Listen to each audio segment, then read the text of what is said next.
আসসালামু আলাইকুম। আজকে আমরা দেখব কিভাবে ডুয়েল অ্যাপস তৈরি করা যায়, একই সাথে দুইটা আইডি চালা যায়। এর জন্য সেটিংয়ে গিয়ে আমরা স্ক্রল করে নিচের দিকে যাব। এরপরে একটা অপশন পাবো অ্যাপস।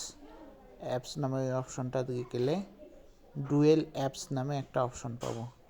এখানে যাওয়ার পর ক্রিয়েট ক্লিক করব। এরপরে দেখেন অ্যাপসের লিস্ট আছে। আপনারা যেটা ডুয়েল অ্যাপস ক্রিয়েট করতে চাবেন শুধু জাস্ট